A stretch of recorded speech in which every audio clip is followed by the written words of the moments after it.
Jordan Love and Tua Tagovailoa both happened after the show on Friday. It went Tua first, and then it went Jordan. But we'll start with Jordan since he is now the highest paid quarterback in the NFL. 4 years, $220 million, $75 million of that on a signing bonus too.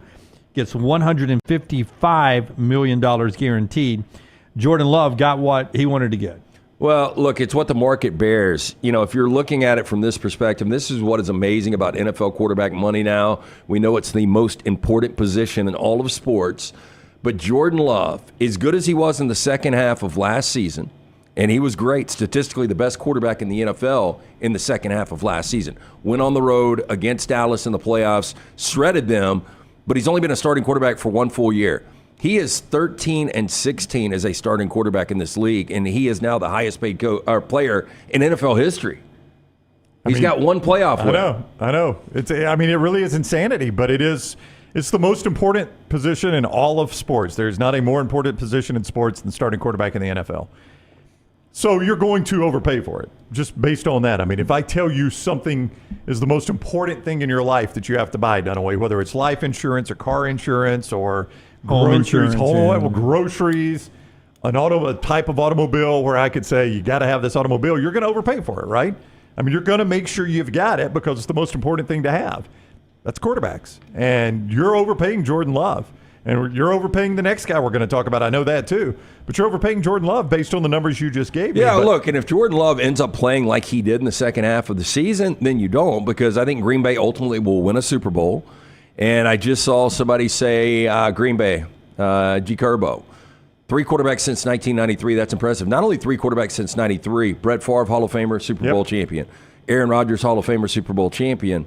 Jordan Love, we'll see. No, you're paying him. You expect him to be a Hall of Famer based on the way you're paying him. I expect him, and I think it could happen this year. I think Green Bay's good enough to win the NFC and go to the Super Bowl. It's interesting the way they do it, too, because they only get 18 starts from Jordan Love before they have to pay him this big contract, but they do it like they did Aaron Rodgers.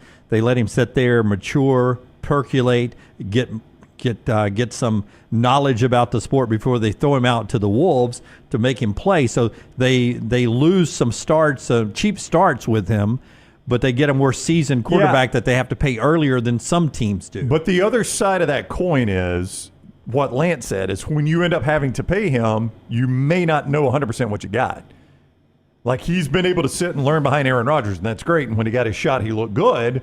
But when you do the system you're talking about, which they did, you end up having to pay him his big contract, and you may not 100% know what you got. Yeah, look, and if you don't roll the dice and pay him this type of money, then he can do exactly what Dak Prescott's going to do. Dak Prescott, if he stays healthy, is going to take himself into free agency, and he is going to break the bank. That's right. Because you're going to have a team like anybody, Las Vegas, or maybe if Carolina, if it doesn't work out with Bryce Young, you're going to have a team that is going to reach – that feels like the Atlanta Falcons last year. You saw what Kirk Cousins did. And Kirk Cousins was in a different situation, but he rode it out through free agency more so because Minnesota really didn't want him. Giants. And he broke the bank. Yeah, the Giants could be one of those teams, one of those suitors. But Dak will be able to choose where he wants to go, and he's going to make, I don't know, 65, 70 a year. Yeah, any franchise that thinks I'm only a pretty good or good quarterback away from contending for a Super Bowl will pay Dak whatever he wants. Well, can you imagine this? If Dak was, and this salary is going to continue, salary cap is going to continue to go up in the NFL with where the dollars are. But if Dallas was to win a Super Bowl this year and Dak is a free agent, there's zero chance if he wins the Super Bowl you can let him get a free agency. The MVP, and I mean it could just be completely crazy. He'd break the bank. You just cannot let a Super Bowl winning quarterback get to free agency. Jerry would have to pay him whatever he wants at that point. Yeah, Dak is a Saints, says Volfan 205. Dak is a guy who right now is starting. The longer this goes on, if he doesn't get one before the season starts, could be a guy who I don't think he is. It could be a guy like in the Jerry Maguire movie, just says, "Hey man, let's let it ride, and at the end, see what I get at the end." Well, if you're Mike McCarthy, you probably don't care because you got him this year, and it's do or die, and more than likely, Mike McCarthy's going to be out. It's his last year of his contract. If you're Jerry and Stephen Jones, you kick yourself because we've been talking about this Dak deal for a couple of years now, and you probably could have locked him in for $30 or $35 million a year a couple of years ago. But they don't know what they got, I think. I think you got good enough. Yeah, I think most franchises go for good enough, and I think Jerry knows his time is limited, and he can't settle for good enough. Yeah. I don't know what you do. Okay, but these quarterbacks that have locked in recently, from Trevor Lawrence to who we're just talking about in Jordan Love to Tua Tagovailoa. I mean, who's the better quarterback? Like, I think Dak's better than Trevor. I think Dak's better than Tua, at least accomplishment. And, you know, I saw a minute for Jordan Love, but I've seen it consistently over a long time from Dak. See, I kind of agree with you. Of those four, Dak's the one I trust the most, but I've seen more of him also. Hey, it seems like Dak's good enough to win a Super Bowl. Oh, yeah, he is. It seems like that, but boy, he's had a lot of opportunities, hadn't done it. Yeah. I mean, Dak or Brock Purdy. I mean, Brock Purdy could have won a Super Bowl last year. That's right. And look, San Francisco is about to have to do this. San Francisco is about to have, and I know we haven't talked about Tua yet, but San Francisco is about to have to decide, do I want to start over at quarterback and keep all my parts, or do I want to invest in quarterback and risk losing some of these parts? San Francisco is about to have to make that decision with him, but it'd be fascinating to see. Yeah, if I'm Kyle Shanahan, boy, I'd ride Brock Purdy into the ground on his $1 million a year, whatever it is, till the contract's up. Let him go to free agency because it's all about what is surrounding him. So you would take plan.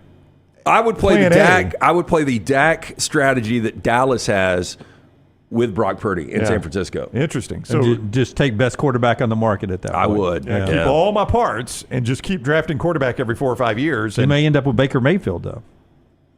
I don't know how much of a difference there would be with Baker Mayfield in San Francisco. Baker Mayfield in San Francisco? No, I'm just saying the Baker Mayfield, like Tampa Bay ended up with Baker Mayfield.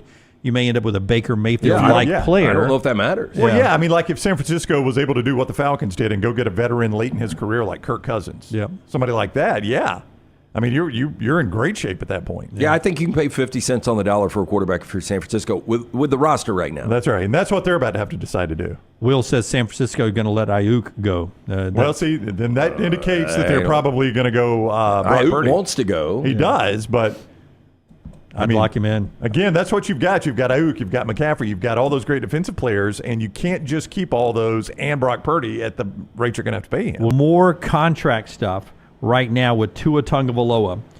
4 years, $212.4 million. But the best part for Tua Tagovailoa and his family, $167 million of it is guaranteed money. So as he goes out there with all of his health concerns, he knows he's got $167 million in the bank, guaranteed money. It's crazy. You know, we didn't really know what the long-term viability was of Tua Tagovailoa in this league, and he finally makes it 17 games last year and goes to the postseason. I heard, and I'm looking at Ryan Clark right now on ESPN this morning talking about Tua Tagovailoa.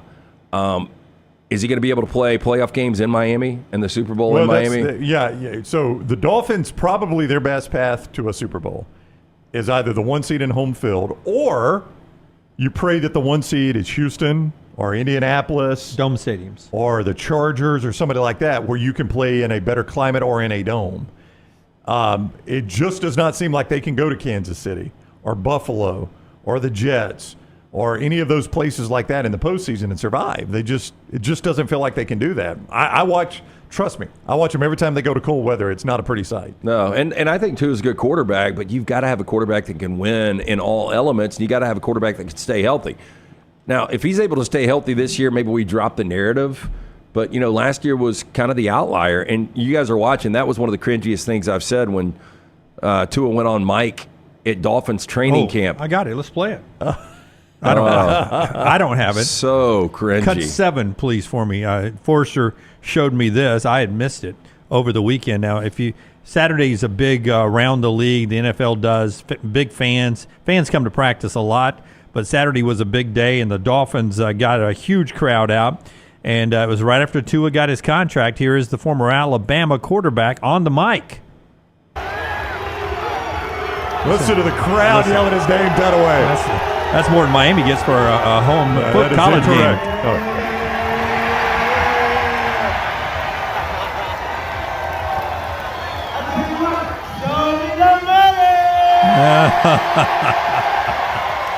It's a big Jerry Maguire fan. So cheesy. What if he had turned his ankle right when he was doing that? That would have been awful. We'd have cried about that. You got bricklayers, you got insurance agents, and he's show me the money. I haven't won a playoff game for you guys yet, but I got $53 million a year coming in. Len, my believer, says he got dared to do it by his teammates to go over there and do the show me the money. That's what I would have told him. All right, so a little bit the opposite of Jordan Love in this one, Lance. 32 and 51 starts, 32 and 19. That's actually a really good record for an NFL quarterback. 32 and 19 and 51 starts. Yeah. Now, and he's led the league in passing. At least one Last year. Last year, he led the league in passing. Okay. Career-wise for Tua, when you look at the touchdown and interception, he's thrown 81 touchdowns, 37 interceptions. That's pretty good. Better than 2-1, yeah. Better than 2-1. He's already thrown for 12,000 yards in the league. I mean, there's a lot to like there. I would love to see. There are two things that were real quick. There are two things that worry you. Number one, only once has he played a full season for you. Injury has been an issue. There's no debating that. Luckily, it's the last one, though. Yep, it's the one going into the contract was the one where you got 18 games out of him, 17 regular season, and a playoff game, and that's the other concern. He's quarterbacked in exactly one playoff game. It was a loss, and he did not play well. It was below freezing wind chill. But you're going to have to do that in the AFC as long as Kansas City's I would love to see. But no human I agree. plays their best in that. Patrick Mahomes didn't play his best that night. But he did not. But again, Lance, if you're in the AFC, you're going to have to be prepared to win at Baltimore in January or Kansas City in January. Yeah. You're going to have to do one of those. Even I know we've forgotten about Buffalo, but Josh Allen is one of these quarterbacks that still does it in the cold. I would love to see Tua's record against teams when the temperature is 40 or below. I can find that. And actually. against teams better than 500. Okay, here's my hot take. We will not play another NFL game again when the wind chill is below zero. I don't disagree with that, but I think they'll postpone the games from now on. But, I mean, I think if it had been below 30 degrees, it's the same thing. They just don't perform well in that situation. I've seen them do it at Buffalo. I've seen them do it now at Kansas City.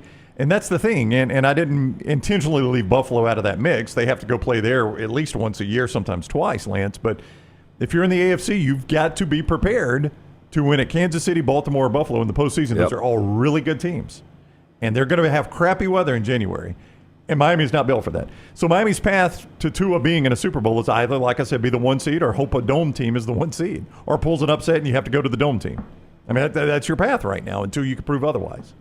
So Tua's got his contract, and so does Jordan. We're waiting on Dak. Yeah, can I just say this, though, Lance, about the Tua contract? I'm interested in where you stand. You said what you would do with Brock Purdy. I've always maintained if you find a quarterback that's in the top half of the league, you marry that guy. Because the other option is you let him walk and you go back to the draft, which is a complete crapshoot. You can easily get a guy that's in the bottom half of the league in a draft. So I think Tua's the top half of the league quarterback easily. So I think you had to marry him. Well, where you selected him, what he did last year, he stayed healthy. You've got to. Yeah. I mean, you really had no other choice here. And Miami's got a good roster. It doesn't have an elite roster like San Francisco. So I think San Francisco is just in a little bit of a different situation. Yeah. But yeah, I think you got to pay Tua. Yeah, I mean, I think this was almost a no-brainer deal for Miami.